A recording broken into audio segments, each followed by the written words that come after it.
Welcome to Life-Giving Water Messages. This is a supplement to the special episode entitled Jesus for Atheists, which was a discussion between myself, Reverend Todd Lattig, and Reverend Sal Sirmarco regarding Richard Dawkins' column, Atheists for Jesus. Prior to recording that episode, I had read Atheists for Jesus in his 2017 compilation book or anthology book called Science in the Soul. And having read that, I was inspired to write a response to Atheists for Jesus, which then inspired also the podcast between myself and Reverend Sal. And so this is the response that I wrote to Richard Dawkins' Atheists for Jesus. In a column entitled, quote, Atheists for Jesus, end quote, Richard Dawkins lays out something that might catch the reader by surprise. The title alone begs the question, is Richard Dawkins really advocating for Jesus Christ as a role model? Of course, anyone who is familiar with Dawkins knows he would not be promoting Jesus Christ, Son of God, Lord and Savior of the world. Rather, he would be promoting Jesus of Nazareth, the first-century carpenter turned rabbi who taught love, peace, and goodwill before being executed as a traitor by the Romans.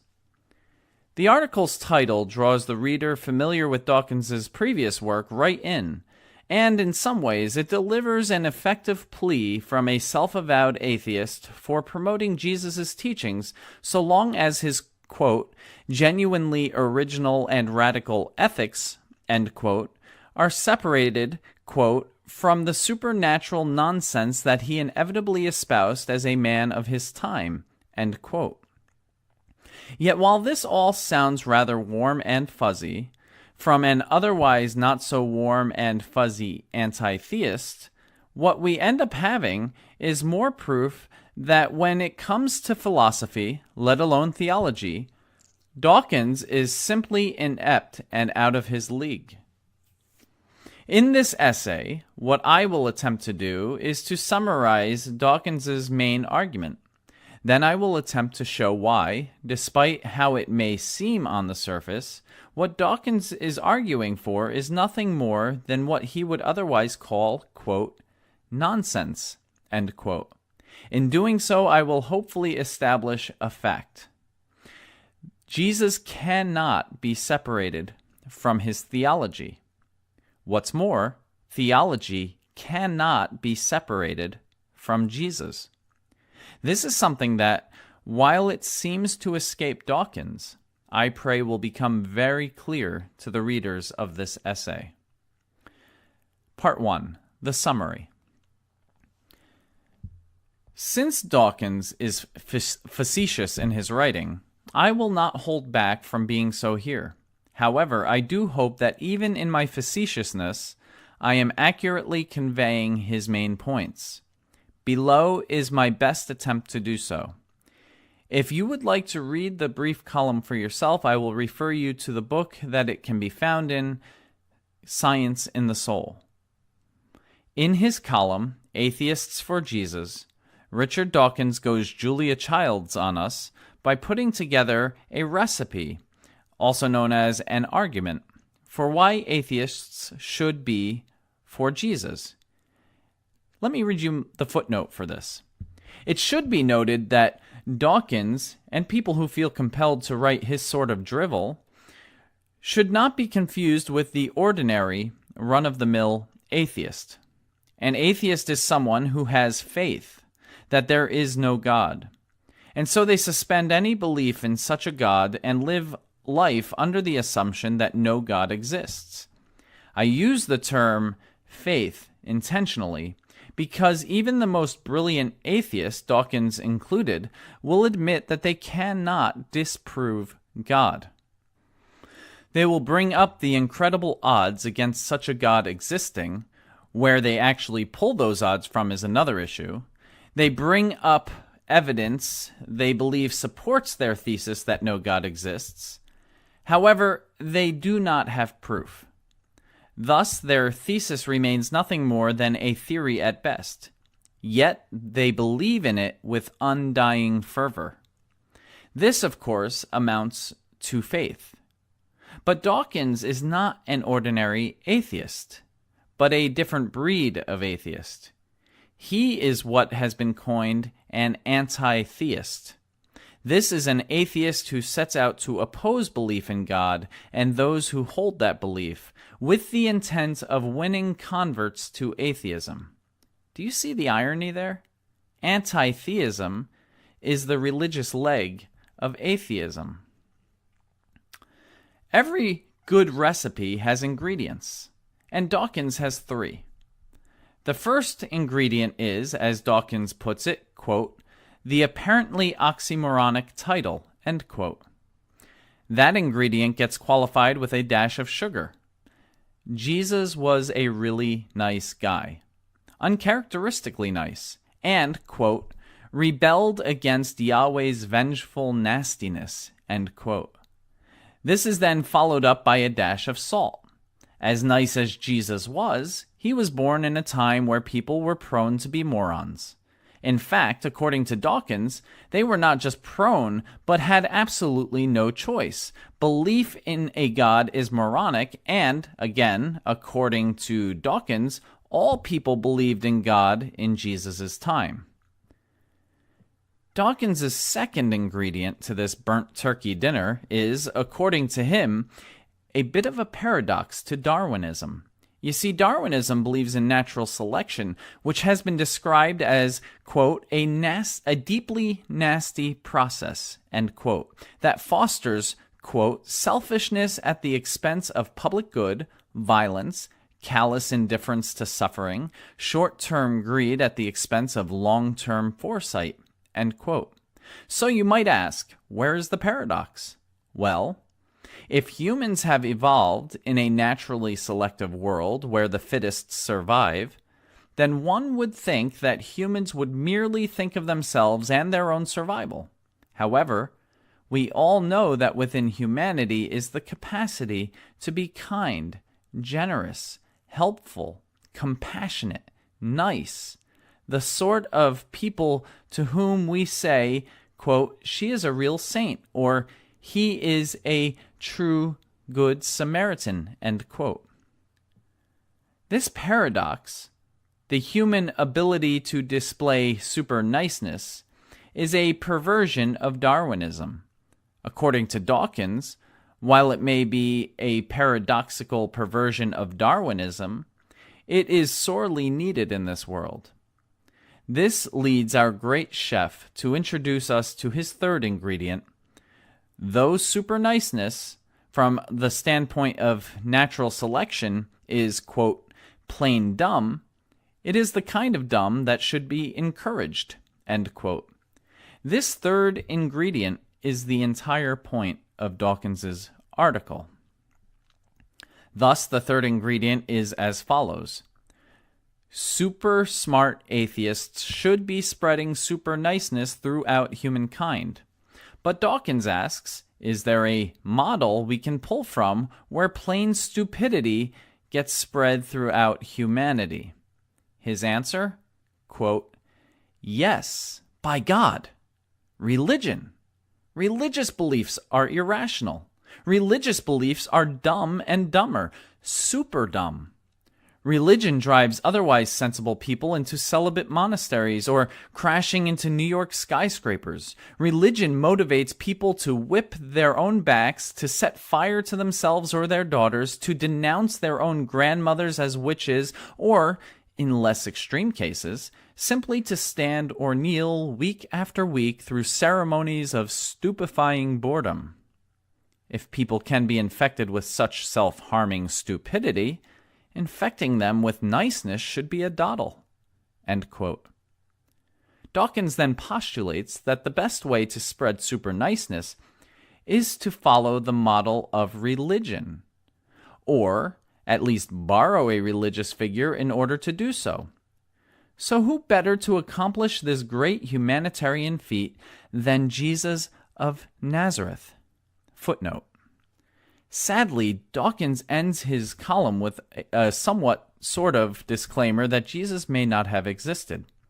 On page 280 in the afterword, he writes, quote, "There is a minority school of thought among historians that he didn't. They have a lot going for them," end quote. I will not waste space here in listing the, quote, super dumb, end quote, to use a favorite word of Dawkins's, reasons that caused Dawkins to believe those super minority of historians that have an itch that Jesus was a mythological figure as opposed to historical. It is clear that Dawkins would, at the very least, like to lean toward the minority on this and believe that Jesus was just a myth, despite the overwhelming historical evidence that Jesus was indeed a historical figure. Again, do you see the irony? It seems that Dawkins isn't as evidence-based as he'd like us to think. In fact, one could accuse him of being rather irrational.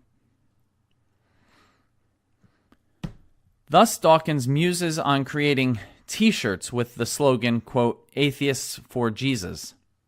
And he even entertains a rebirth or, quote, "return," end quote, he uses both wordings, of Jesus, where Jesus' modesty would compel him to turn his T-shirt around to read, quote, "Jesus for Atheists," end quote. Part 2. The Nonsensical Dawkins. So there you have it. That is Chef Dawkins's recipe in a nutshell. A. Jesus was super nice. B. Despite natural selection compelling humans to be first-order/galactic empire nasty on both individual and human levels, humans have been an anomaly in regard to natural selection. We've actually displayed selfless super niceness. Also, you can think of Jesus, Gandhi, etc. We've displayed selfless super niceness when, per natural selection, we ought not to. And C, super smart atheists in super nice benevolence should spread super niceness by duping super dumb people into modeling super niceness off of a potentially mythological dude who was both super nice and ultimately super dumb. What's more, the best way to do this, or at least one of the ways, is to create T-shirts with the super catchy slogan, quote, "Atheists for Jesus," end quote. I probably have to go no further to show just how silly, nonsensical, and super dumb Dawkins's argument is here. Don't get me wrong, I agree with him on some points. Yes, humanity is a paradox to natural selection and the way the natural world seems to operate. Yes, people should aspire to be like Jesus. I can't argue with him there either. However, his argument, ingredient by ingredient, begs the question. It begs multiple questions, actually. Therefore, logically speaking, it is fallacious at best. Let me point out why. First, for Dawkins to claim that Jesus and people of his time did not have the choice to not believe in God is utter nonsensical rubbish. Seriously. Has Dawkins read the Bible, aside from the parts he likes to pick on? If so, has he not read the following in the Psalms? "The fool says in his heart, there is no God," Psalm chapter 14, verse 1, and also found in chapter 53, verse 1. That verse was written 1,000 years before Christ. Let me ask this. If people didn't have the choice to suspend belief in God, why is it that the psalmist is acknowledging that fools do not believe in God? This acknowledgement implies that such, quote, "foolish," end quote, people did exist in the time period of the psalmist. That means that 1,000 years before Christ, there were atheists in existence. Does it not, then, seem both misinformed and irrational for Richard Dawkins to claim that Jesus had no choice but to believe in God and the supernatural? This just exposes the sort of sloppy research, if it can be called research, that Dawkins does in preparation for his smackdown of religion. He also forgets that not only was atheism an option in Jesus' time, so was polytheism. In fact, the Jews and Israelites were both notorious for turning away from Yahweh toward other gods. The Pharisees arose as a group to address the need to, quote, separate, end quote, themselves from the Hellenistic culture, in which Greek or Gentile gods came as a part of the package. Dawkins proves to not only be a horrible philosopher, as well as an even more horrible theologian, but also a terrible historian. In footnote 9, I explained that Dawkins seems to believe that there is merit to Jesus not even being a historical figure. This school of historical thought has pretty much been debunked by overwhelming evidence that not only corroborates Jesus' existence, but the existence of other characters in the New Testament as well. Paul, for instance, we know existed. Dawkins even alludes to as much. And Paul corroborated the existence of Peter, James, John, and the other apostles, whom he named as eyewitnesses who were preaching and teaching about their resurrected Rabbi Jesus. There's archaeological evidence proving the existence of Pontius Pilate, of Herod Antipas, of Caiaphas, the high priest, etc. Not to mention the fact that Jesus, as well as his family and followers, are all referenced by extra-biblical sources such as Flavius Josephus, writing only 50 to 60 years after Christ died, Tacitus, and others. Dawkins seems to think that the decades it took for people to write down, quote, Jesus' words, end quote, lends credence to the theory that Jesus might not have existed. However, that would be like us coming to the conclusion that John Lennon didn't exist because we discovered a book written about him decades later. The logic doesn't follow. It also exposes the fact that Dawkins has no real understanding of the oral tradition that existed in that time period. In fact, he's seemingly ignorant of it. I will not belabor this essay with any more evidence. However, needless to say that for Dawkins to even entertain these pseudo-historical ideas as plausible flies in the face of a ton of evidence. For someone who rejects God due to the, quote, lack of evidence, end quote, this is just sad. It's rather irrational for someone who faults religion for being irrational. With that said, Dawkins chooses Jesus as his role model, even if he is merely a myth, because of a conversation he had with a former Christian who still goes to church because he finds the myth to be powerful. But why bother? If Jesus wasn't real, why would one use Jesus to promote some sort of secular anti-theist morality? Why utilize a theological figure to promote a non-theological ethic? His logic here certainly begs the question. So what if mythological Jesus was a super nice guy? Why not use a real person who was super nice and go from there? And if Jesus was super nice but super dumb, why in the primordial soup would we ever want to model ourselves off of him? This leads to another question, this time regarding Chef Dawkins' second ingredient. If we are wired to be selfish, to be cruel, to seek to dominate in order to survive, and to kill rather than be killed as per natural selection, then why do humans tend to do otherwise? Why do we set up silly, super dumb, moral codes and ethics that keep us from surviving the way we are naturally wired to? What sets humans apart from nature? And what makes humanity such a paradox? Dawkins even acknowledges that super niceness is just plain dumb when one considers natural selection. It goes against everything we and the world around us are wired to do. So if it is utter stupidity to go against nature and be super nice, why should we be promoting super niceness? Why is this a value that Dawkins seems to hold? What, in other words, is driving him to desire what he ultimately admits is utter stupidity?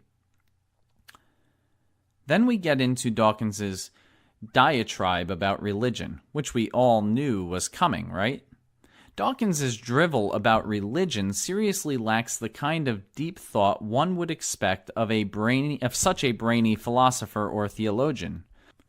But as was stated at the outset of this essay, Dawkins is neither of those, no matter how much he aspires to be. It does not take one long to pick apart his anti-religion arguments. Sure, religions can be exactly as Dawkins describes them at their extremes. They can cause people to do pretty stupid things. However, how sure is Dawkins that religion itself is stupid? Based on what evidence is he forming his assessment? Note, I am not asking what, quote, conjecture, end quote, he is basing his assessment on. Rather, on what evidence? The evidence he uses to come to the conclusion, quote, there is no God, end quote, is the same evidence that others, some scientists included, come to the conclusion that, quote, God exists, end quote. Evidence gets interpreted. We are subjective by nature, and we tend to see truth in the evidence based on what our foundational assumptions are.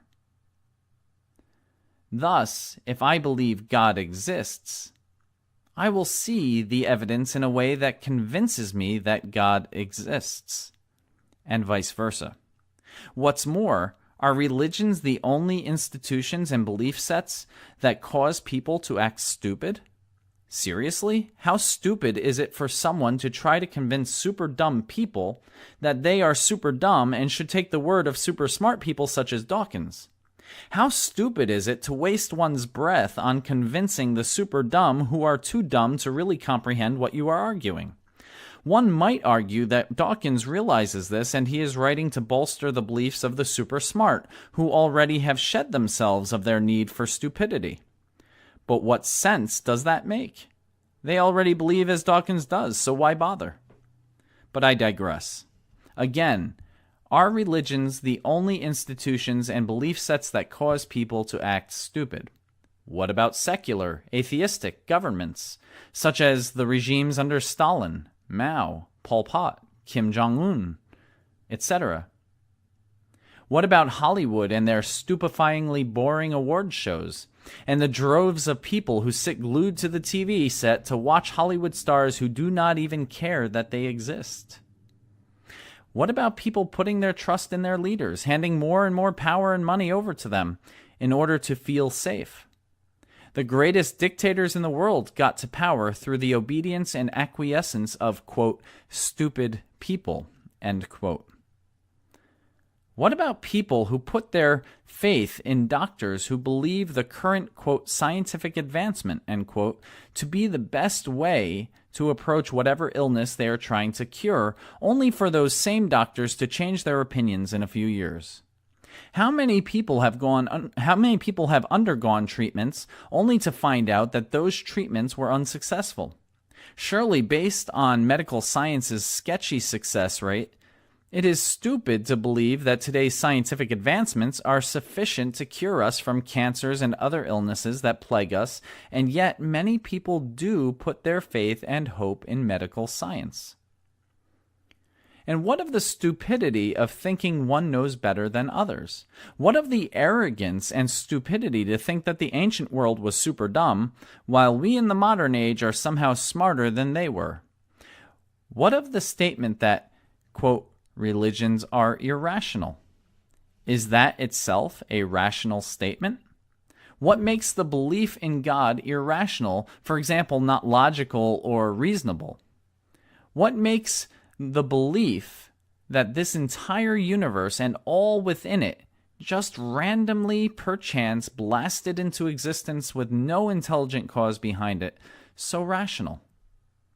The odds of that happening are just as bad, if not worse, than God existing. Part 3. Jesus and Theology. So far, I have summarized Richard Dawkins' argument, which is clearly exposed as illogical and irrational on its own merits. It is the same vitriolic drivel we've heard from Dawkins before, but this time it's masked with a, quote, "Hey, let's respectfully honor Jesus, all the while pushing my vitriolic drivel," end quote, kind of nonsense. For what it's worth, it does seem like Richard Dawkins has grown from the garbage he postulated in The God Delusion. After all, he now seems to have listened to other theologians out there and has come to the conclusion that not all religious figures fit into his ad hominem attacks against God and religions. Good for him. With that said, he is now shifting to do something I would like to show cannot be done. He is looking to take Jesus and divorce him from Christ. In fact, Dawkins feels that by doing so, he is doing Jesus a favor. He writes, and I quote, "I think we owe Jesus the honor of separating his genuinely original and radical ethics from the supernatural nonsense that he inevitably espoused as a man of his time. And perhaps the oxymoronic impact of, quote, Atheists for Jesus, end quote, might be just what is needed to kickstart the meme of super niceness in a post-Christian society. If we play our cards right, we could lead society away from the nether regions of its Darwinian origins to the kinder and more compassionate uplands of post-singularity enlightenment. I think a reborn Jesus would wear the t-shirt. It has become a commonplace that, were he to return today, he would be appalled at what is being done in his name by Christians ranging from the Catholic Church with its vast and ostentatious wealth to fundamentalist religious right with its stated doctrine explicitly contradicting Jesus that, quote, God wants you to be rich, end quote. Less obviously, but still plausibly, in light of modern scientific knowledge, I think he would see through supernaturalist obscurantism, end quote. Would Jesus, upon returning, find some of what Christians have done or are doing in his name to be troubling? Absolutely. That is why Jesus warned his disciples and through them warns us, quote, "You too must keep watch. For you don't know when the master of the household will return, in the evening, at midnight, before dawn, or at daybreak. Don't let him find you sleeping when he arrives without warning. I say to you what I say to everyone, watch for him." Mark chapter 13, verses 35 through 37. Yes, Dr. Dawkins, you are right there. However, don't get so comfortable in your armchair. Jesus would also be appalled at what you are suggesting as well, and what's more, he would be aghast if he were to come back and find all the world following your lead on this. It would be as if, someday down the road, you were to return from the dead to find out that people were suddenly worshiping you as the god of naturalism.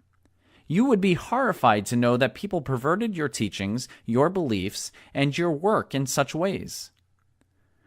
What Dawkins is doing is nothing short of stupefying. Jesus cannot be divorced from who he said he is. One either believes it and follows his teachings, or one doesn't and can just toss him and his teachings aside. Everything Jesus taught, this is important, so listen up. Everything Jesus taught was based on his belief in God and on his understanding of his divine relationship with God. In fact, Jesus not only saw God as his Father, but he saw himself as the divine expression of God in the flesh. After all, was it not Jesus who questioned his disciples in such a manner? Quote, "Don't you believe that I am in the Father and the Father is in me? The words I speak are not my own, but my Father who lives in me does his work through me." End quote. John chapter 14, verse 10. Dawkins seems to believe that with his inconclusive scientific understanding of reality, that Jesus would somehow stop believing in a superstitious God and start believing in naturalism. But that begs the question, again, would he? What's more, if he did, would he even bother to teach what he surely would come to discover, as the great Richard Dawkins knows, is plain stupidity? How presumptuous of Dawkins here. Indeed, how arrogant. No, Dr. Dawkins, one cannot take a historical figure, for I will not go against the hard evidence that Jesus exists to even entertain pseudo-historical schools of thought. One cannot take a historical figure and divorce them from what they believed and or taught. Jesus was not teaching ethics. Let me state that again. Jesus was not an ethics professor or philosopher. Jesus was teaching theology. Every one of his ethical codes comes from his understanding of what he called the greatest commandments. You must love the Lord your God with all your heart and all your soul and all your mind. This is the first and greatest commandment. A second is equally important. Love your neighbor as yourself. The entire law and all the demands of the prophets are based on these two commandments. Matthew chapter 22, verses 37 through 40. All of the teachings Dawkins would like to borrow from Jesus cannot properly be understood outside of God. It makes absolutely no sense whatsoever, apart from God, that one would turn the other cheek when being attacked. It makes absolutely no sense, apart from God, that one would do good to those who seek to harm him or her.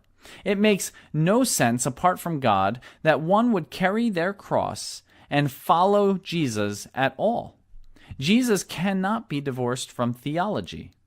The only reason these teachings make sense is because of Jesus' view of what Dawkins has labeled, quote, the vindictive Ayatollah-like God of Abraham and Isaac, end quote. In fact, Jesus was not rebelling against the nasty Old Testament God, but saw the Old Testament God as a God of love and grace. Sure, people wrote that God punished these people for this and ordered those people to kill for that. Yes, that stuff is in the Bible and is, at least some of it, horrifying. Most of it, though, understood in the proper context, is not horrifying. That God would want what is best for us and would, quote, punish, end quote, us is in order to correct us from being wicked, hurtful people is not horrifying.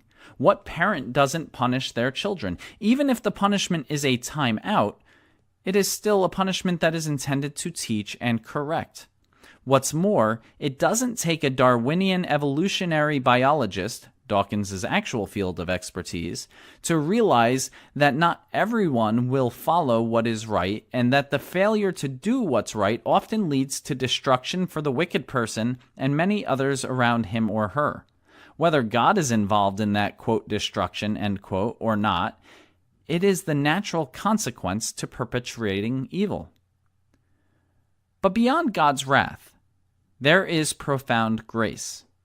God does not just abandon people, but saves and redeems them. The entire Old Testament is flooded with God's call for justice, mercy, and humility.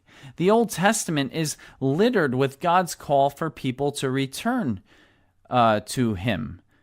And here's a footnote here. God is neither male nor female, but transcends both.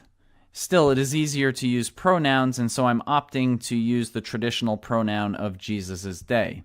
So, back to what I was saying, the Old Testament is littered with God's call for people to return to Him. And for every judgment verse, there are multiple verses on God's loving kindness, tender mercy, and abiding grace. Dawkins quite conveniently skips over all of those verses to pull out the, quote, horrifying ones, end quote, in order to build up a straw man for him to burn down.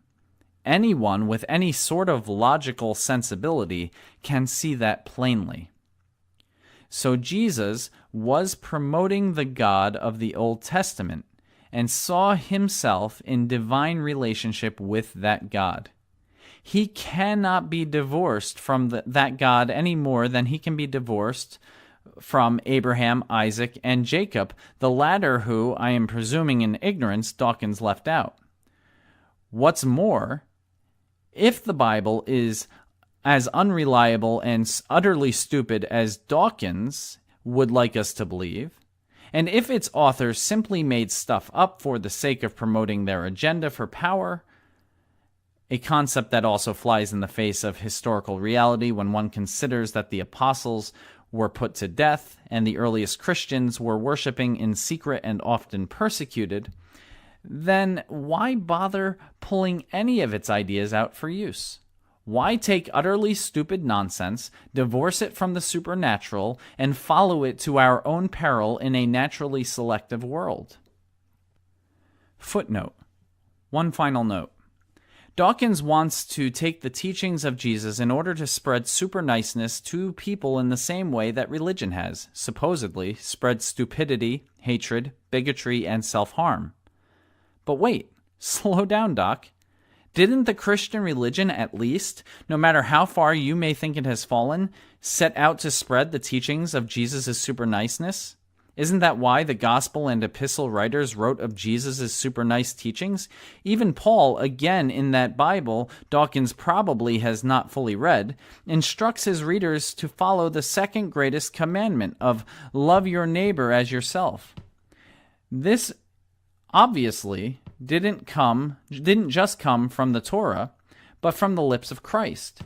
If, according to Dawkins' own viewpoint, the Christian religion has fallen in the attempt of spreading super niceness, what makes him think that he and other anti-theists will succeed? Where is the logic or the rationality in that? But again, I digress. Let me say this emphatically. Jesus cannot be divorced from theology.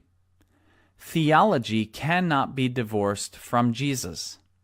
Either Jesus was who he claimed to be, or he wasn't.